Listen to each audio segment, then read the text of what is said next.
The crystal wine glass felt unnaturally heavy in my hand, the deep red liquid inside mirroring the flush rising on my father's face across the festive dining table. Outside, snow fell softly on Maple Creek, Ohio, blanketing the world in a picture-perfect Christmas scene. Inside my parents' meticulously decorated house, however, the air had just cracked like cheap porcelain. The scent of roast turkey and pine needles suddenly felt cloying, suffocating.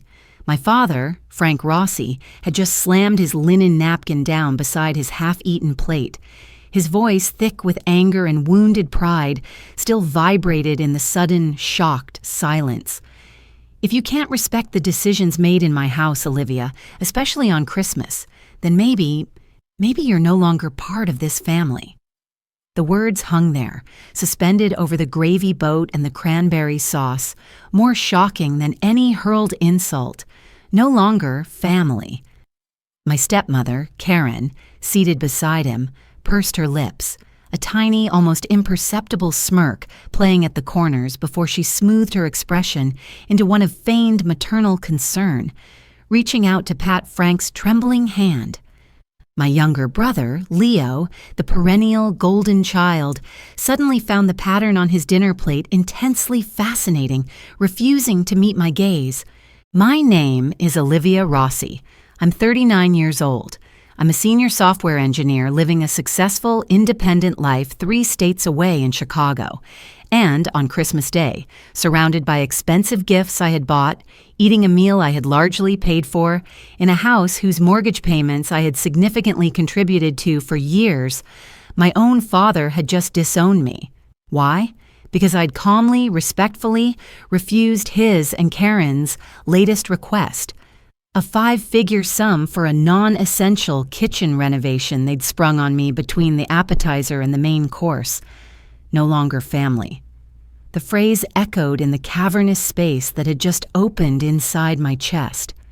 For years, I had been the Bank of Olivia, the reliable ATM, the dutiful daughter trying to buy acceptance, or perhaps just peace, with check after check.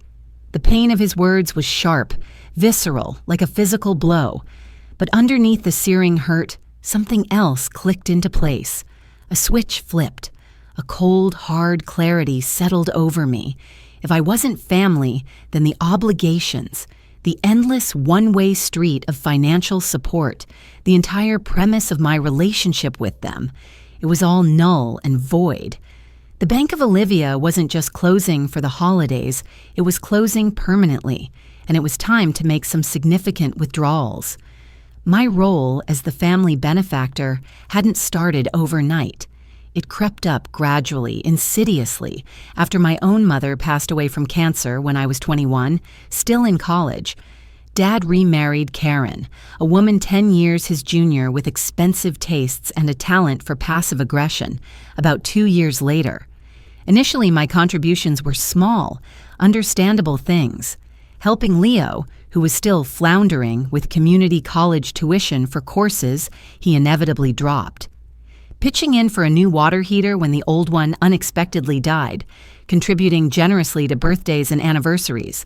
But as my career took off in the competitive tech world of Chicago and my income steadily grew, so did the expectations back home.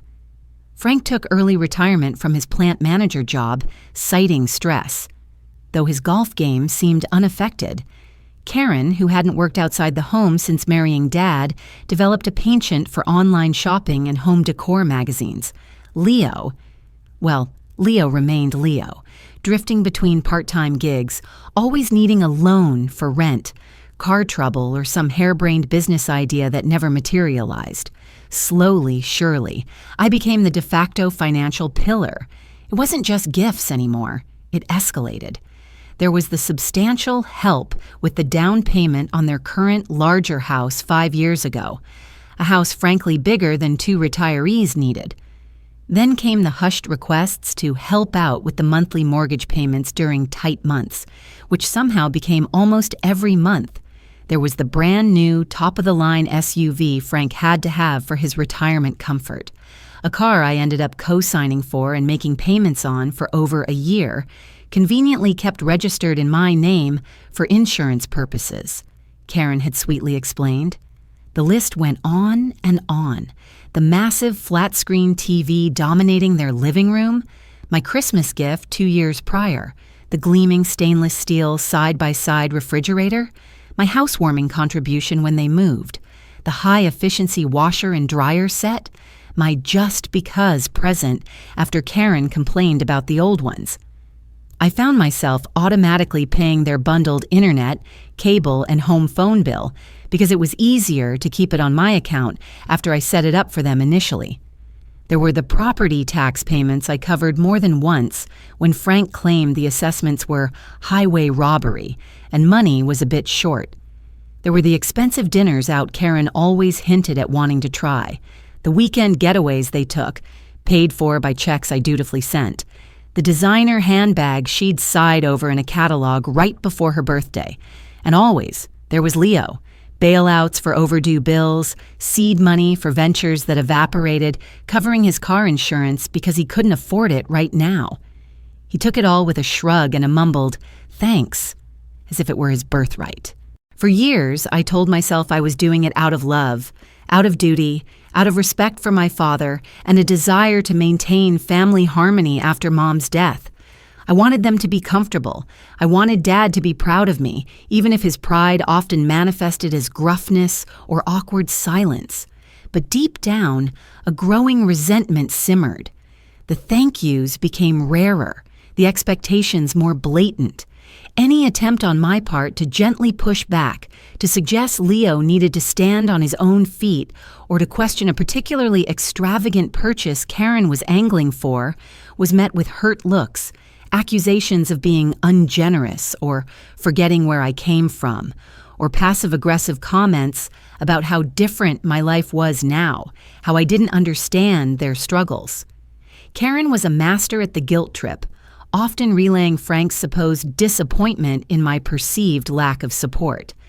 The Christmas visit had started with the usual undercurrent of tension beneath the forced, festive cheer. I'd arrived laden with expensive gifts, noise-canceling headphones for Frank, a cashmere sweater for Karen, a ridiculously overpriced gaming console for Leo, all carefully chosen based on unsubtle hints dropped over the preceding months. I transferred extra money for the Christmas feast, knowing Karen would insist on organic turkey and imported cheeses. The house looked beautiful, aggressively festive, straight out of a magazine. But the atmosphere felt brittle. Karen made several veiled comments about how nice it must be to afford my Chicago apartment. So modern, but small, isn't it? While simultaneously complaining about the cost of heating their much larger house. Leo spent most of Christmas Eve glued to his phone, barely acknowledging my presence except to ask if I'd remembered the specific game he wanted. Frank seemed distant, preoccupied, offering only monosyllabic answers to my attempts at conversation. The flashpoint arrived, as these things often do, over money and control. During a lull in the dinner conversation, Karen cleared her throat and launched into a detailed, unsolicited monologue about her dream kitchen renovation. Granite countertops, custom cabinetry, a sub-zero refrigerator. They last forever, you know. It culminated in her turning to me with a bright, expectant smile. "We were thinking of starting in the new year, Olivia. Frank found a wonderful contractor. We were hoping... Well, we figured maybe you could help us make it happen. As a sort of late Christmas, early birthday combined gift. The estimate is around $20,000, but it would add so much value to the house. $20,000. Just like that. Dropped onto the dinner table alongside the picked-over turkey carcass. Not a request, really, but an assumption, an expectation. After the SUV, the mortgage help, the endless stream of smaller contributions, this felt like a breaking point.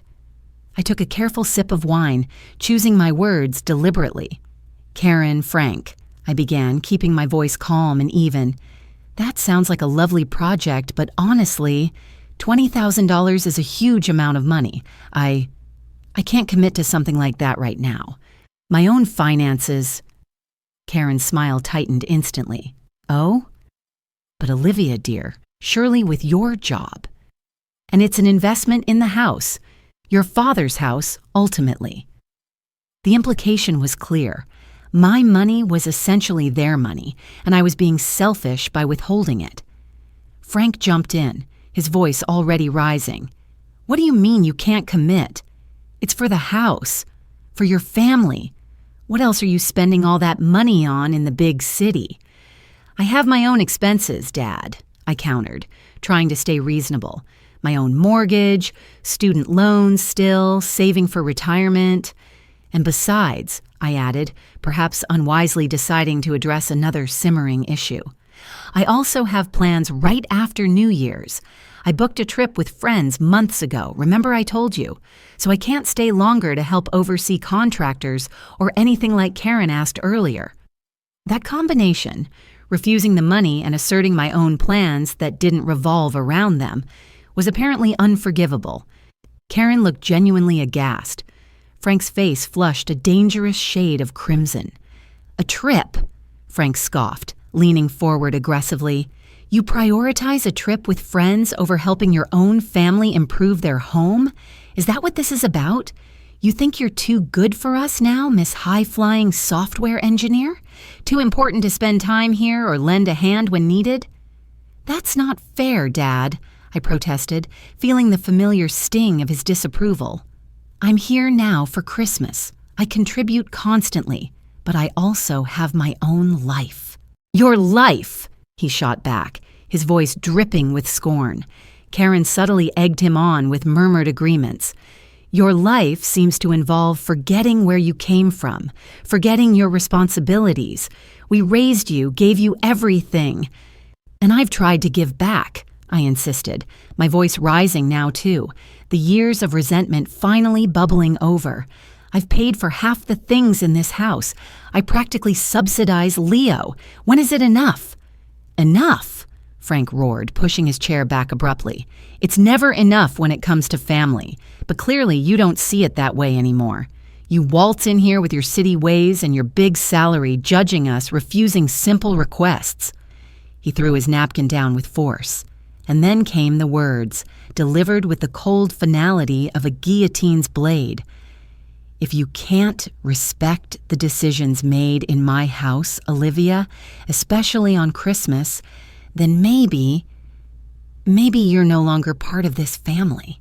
The silence that followed was absolute, broken only by the frantic ticking of the grandfather clock in the hall, another item I'd helped pay to repair. Karen looked down, hiding her triumphant smirk.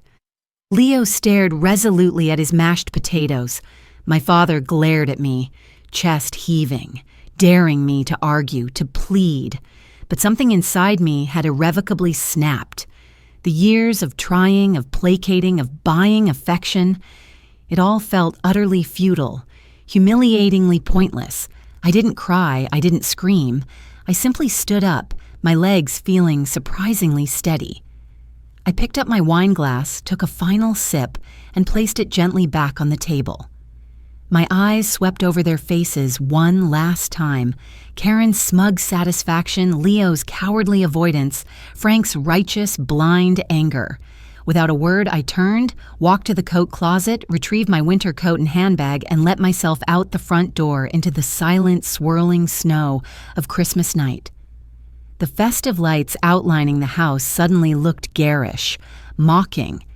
Sitting alone in my car, the engine idling, the heater blasting against the sudden chill that had seeped into my bones, the initial shockwave of pain began to recede. It was replaced by a glacial clarity, sharp and cutting. His words weren't just an angry outburst fueled by too much wine and wounded pride. They were the ugly truth, finally spoken aloud. My value to them wasn't intrinsic. It was transactional. I was family only as long as I fulfilled my designated role, the dutiful, generous, uncomplaining provider. The moment I asserted my own needs, my own boundaries, my own financial limits, I was ejected, cast out, no longer family, okay? Fine. If I wasn't family, then the rules of engagement had just fundamentally changed.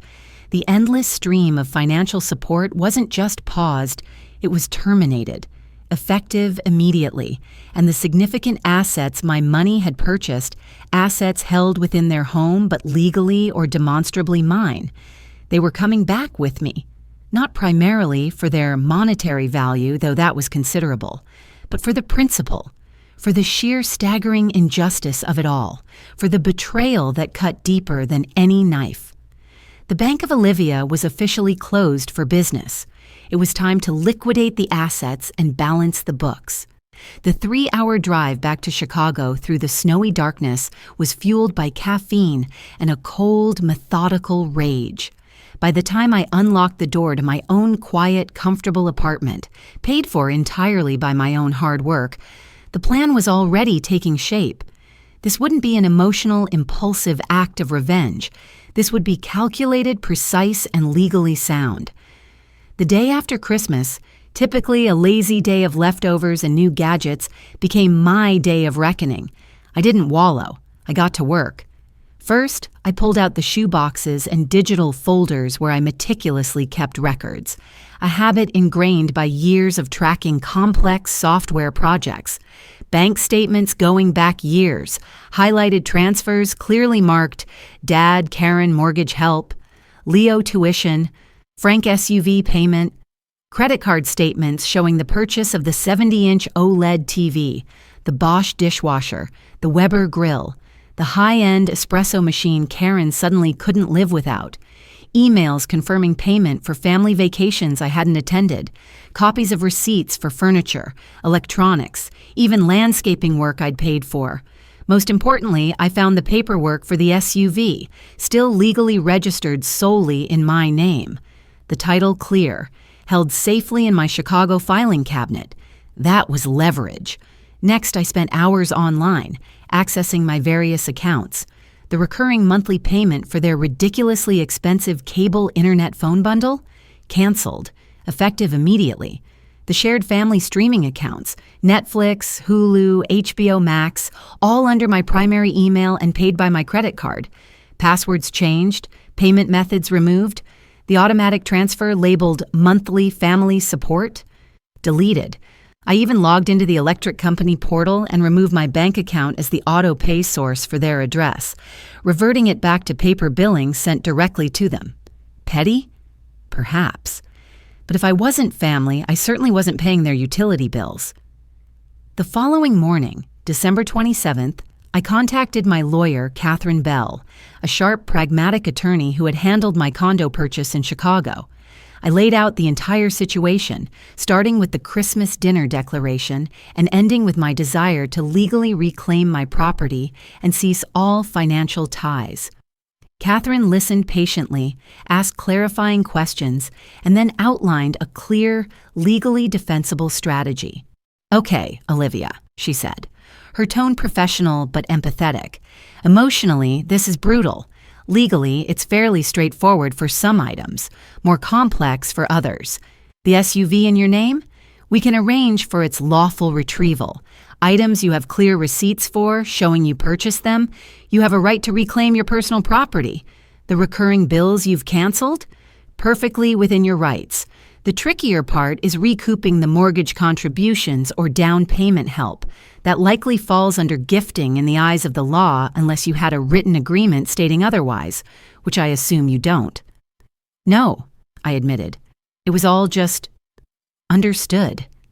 "Exactly," Catherine sighed. "We can send a strongly worded demand letter requesting repayment of those substantial contributions, citing the verbal declaration of your father on Christmas Day as a fundamental repudiation of the familial understanding under which those contributions were clearly made," Catherine continued, her tone precise. "While recovering undocumented financial support given within a family context is notoriously difficult without a formal loan agreement, sending a demand letter serves several purposes.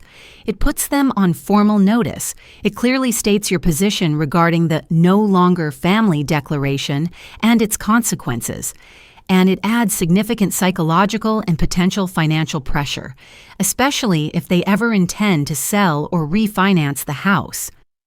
We can discuss filing a lien later if they completely ignore the demand, but let's start with the letter alongside the reclamation of tangible assets. Do it, I said immediately, the words tasting like cold steel. Send the demand letter for the house contributions. Even if we don't get a dime back, they need to understand the full scope of what they've just thrown away. They need to see it all itemized. Understood. Catherine nodded, making notes. So the immediate plan is, I draft and send the formal letter via certified mail tomorrow. It will detail the termination of all financial support effective immediately.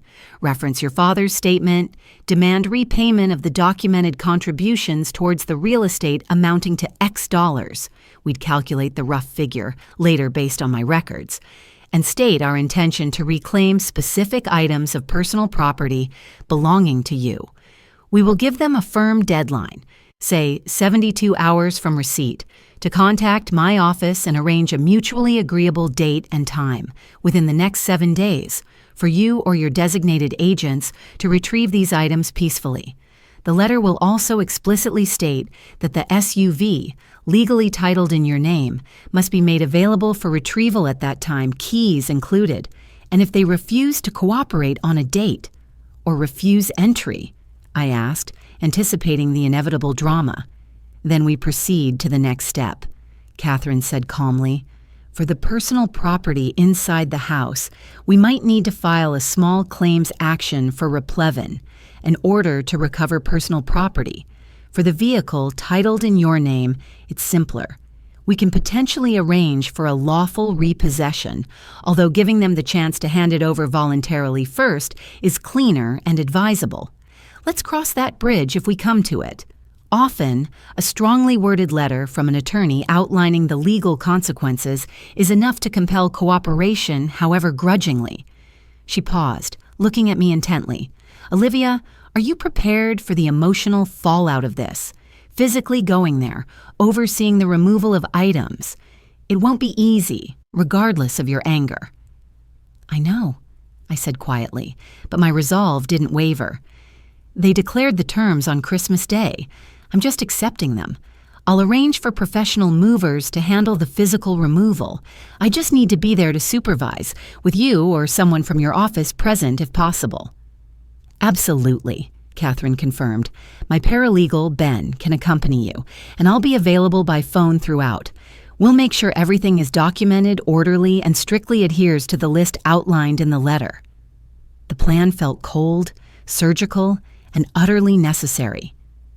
Over the next few days, while waiting for the certified letter to be delivered and the 72-hour response window to open, I meticulously finalized the list of items, cross-referencing receipts and credit card statements, the 70-inch OLED TV, the multi-room Sonos sound system, the high-end Breville espresso machine Karen had coveted, the powerful laptop I'd bought Leo for his last failed attempt at online courses, a specific antique lamp that had belonged to my maternal grandmother, which I'd foolishly let Dad and Karen keep after Mom died, and of course the pearl-white Acura MDX SUV sitting in their driveway. I also booked reputable movers in the Cleveland area, explaining the situation discreetly. Retrieving personal property from a family residence, attorney involved, needed efficient and professional service. They were understanding and accustomed to delicate situations. The first sign that the digital axe had fallen landed quickly. 2 days after Christmas, my phone buzzed with a text from Leo. Hey, internet's out here? Cable too. Did you forget to pay bill? Mom's kind of freaking. I stared at the message, feeling a grim flicker of satisfaction. I typed back a single neutral sentence. All bills previously under my accounts have been concluded. I didn't elaborate. Let them figure it out. Let them call the cable company themselves for the first time in years. The certified letter from Catherine Bell arrived at their house on December 29th, signed for by Karen. The phone call to Catherine's office came less than an hour later. It wasn't Frank or Karen. It was Leo, his voice trembling with a mixture of panic and disbelief. Catherine's paralegal, Ben, took the call, coolly informing Leo that all communication must go through Frank or Karen directly, or their legal representative if they chose to retain one. He reiterated the deadline for scheduling the property retrieval. Silence for the next 48 hours. Then, just hours before the deadline, Frank himself called Catherine's office, blustering and furious. He apparently yelled, threatened, accused me of theft and extortion, and demanded I stop this nonsense immediately.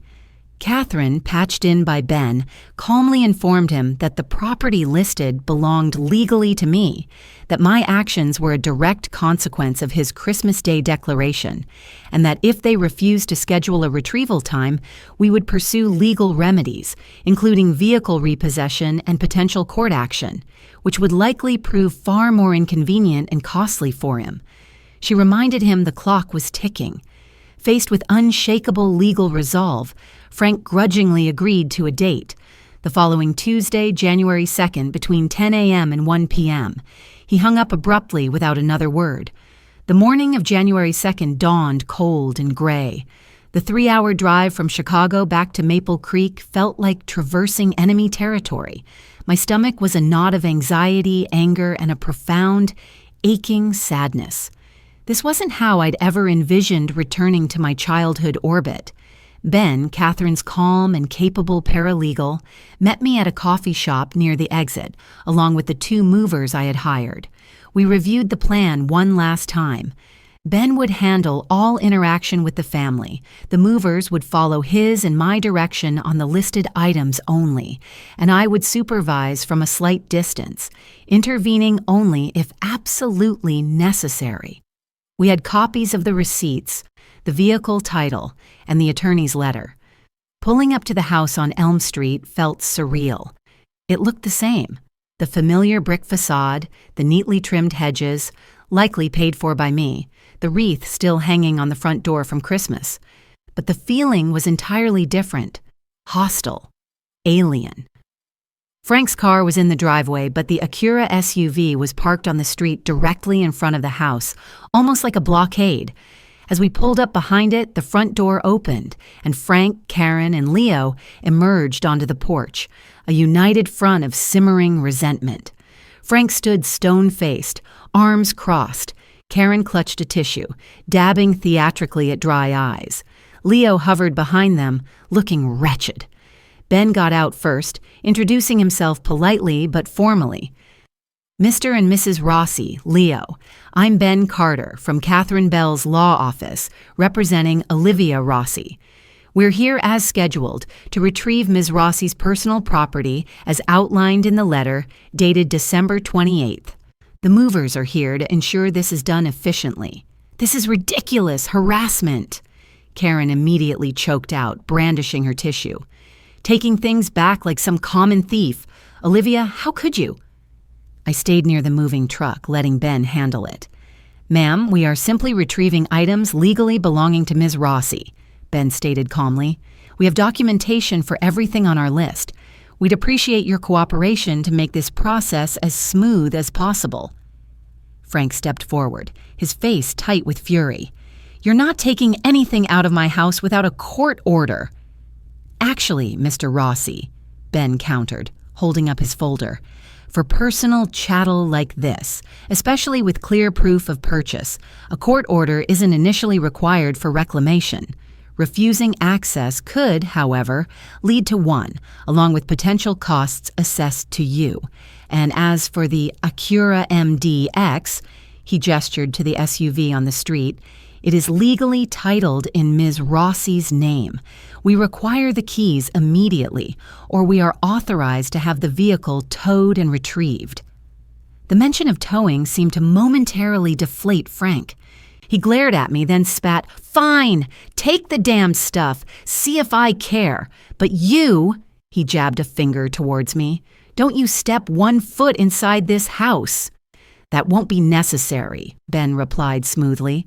If you would allow the movers entry, they will retrieve only the items specified. What followed was an hour of excruciating silent tension. Frank, Karen, and Leo stood huddled together on the porch or just inside the doorway, watching like resentful gargoyles as the two professional movers efficiently and dispassionately worked their way through the list Ben provided.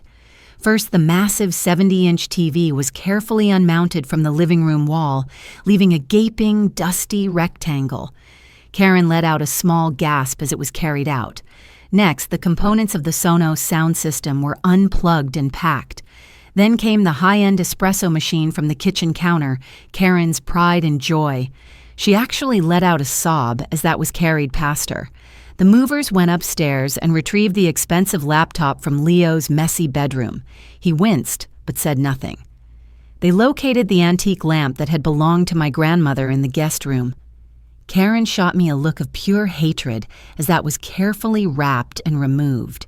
Each item leaving the house felt like a small, symbolic victory, a tangible piece of my exploited generosity being reclaimed. The final item was the SUV. Ben turned to Frank. "Mr. Rossi, the keys, please." Frank hesitated, his jaw working. He looked at the movers, at Ben, at the waiting tow truck Ben had preemptively called to wait down the street, a bluff, but an effective one. Finally, with ill grace, he reached into his pocket, pulled out the key fob, and practically threw it onto the porch floor at Ben's feet. Ben picked up the keys without comment. I walked over to the SUV, the movers having already loaded everything else into their truck. My hands trembled slightly as I unlocked it. Sliding into the driver's seat felt strange. It smelled faintly of Frank's cigars and Karen's cloying perfume. Starting the engine I'd essentially paid for, felt like the final act of severance.